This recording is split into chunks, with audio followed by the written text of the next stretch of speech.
All right, everyone. Today, we are firing up the sonic time machine.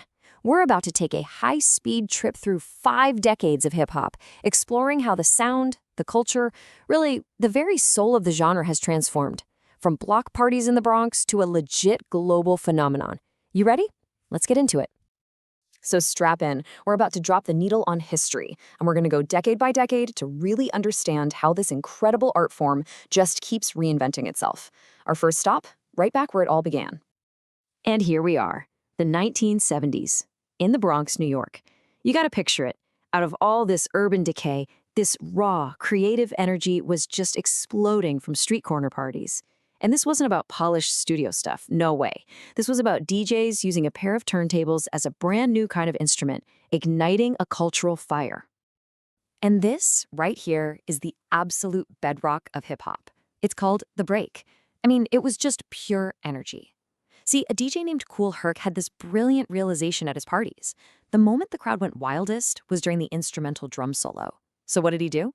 He got 2 copies of the same record, and he just juggled that short, powerful moment back and forth, extending it, looping it, creating this endless dance groove. This wasn't just playing records anymore. This was creating a whole new musical canvas from scratch. So, as this new canvas takes shape and we roll into the 1980s, something huge happens. A crucial power shift. In the 70s, the DJ was the undisputed star, right? But the MC, the guy who started out as just a hype man shouting out the DJ, well, he steps into the spotlight. The mic gets passed, and the rapper becomes the new storyteller, the poet, the cultural hero. This, right here, marks the dawn of hip-hop's legendary golden age. So what did this new era even sound like? Well, it was defined by technology. You had the Roland TR-808 drum machine, which gave the 80s that signature earth-shaking bass kick that you can still feel today. At the same time, new samplers meant producers could become kind of like sonic archaeologists, digging through crates of old vinyl to find these forgotten snippets of soul and funk, and then layering them into these incredibly rich, textured beats. And lyrically, artists like Rakim just elevated rapping to a whole new level, completely changing the flow of how stories were told on a track. All right, time machine, next stop, the 90s. And let me tell you, this was one of the most dramatic decades in hip-hop history. The genre had grown into a commercial giant, and this fierce rivalry popped up. A battle for the very soul of hip-hop, fought between 2 totally distinct worlds, the East and West Coasts. And the divide? Oh, it was stark. On the East Coast, you had the raw, gritty sound of boom bap. Think hard-hitting drums, that boom and that bap, with dusty samples from old jazz records. It was the sound of New York's cement jungle. But then you go out west, and it's all about G-Funk. Dr. Dre perfected the sound, built on slow, funky bass lines and those iconic, high-pitched, whiny synths. It was the soundtrack to Cruising in California, Sunshine and Danger, all wrapped up in one package. Now, while the coasts were busy battling it out, a new force was quietly building strength. At the 1995 Source Awards, in front of a pretty hostile crowd, Andre 3000 from Outkast walks on stage and makes this now prophetic declaration.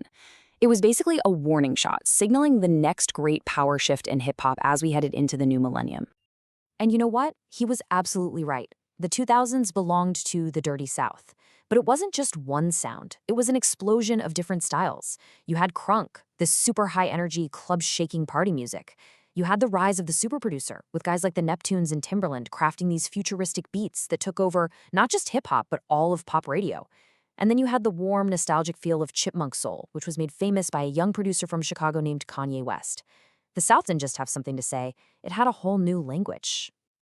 Okay, let's jump forward again. We're now in the modern era, where the internet just completely flips the script.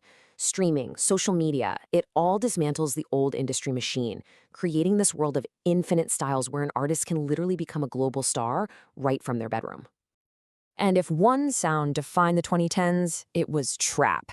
It grew out of the South to become the sonic blueprint for the entire decade. You know it the second you hear it. That heavy, rattling 808 bass, those incredibly fast skittering hi-hats, and that dark atmospheric vibe. I'm telling you, its DNA is everywhere. So how did a song even get big in this new world?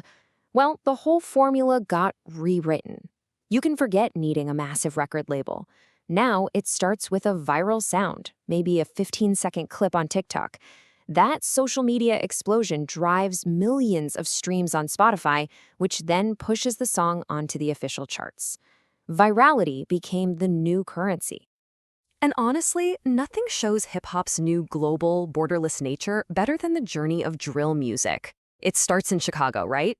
Then it travels across the Atlantic to the UK, where it gets this whole sonic makeover. And then it travels back to the US, lands in Brooklyn, and explodes worldwide. It's the ultimate proof that hip-hop isn't just a one-way export from America anymore. It's a global conversation, with ideas bouncing back and forth between continents. And just like that, here we are, today. We've gone from the breakbeat to the global beat, from 2 turntables to TikTok. And believe me, the journey of this incredible art form is far, far from over. So all of that leaves us with one last big question. In a world where styles are fluid and borders don't really mean much anymore, what does the next chapter for hip-hop even look like? The only thing we know for sure is that it will keep changing, keep adapting, and keep innovating, just like it's done for the last 50 years.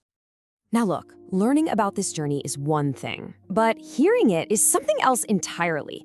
To really experience the sonic shifts we've been talking about, you should continue your journey over on the筠芙得利YouTube channel.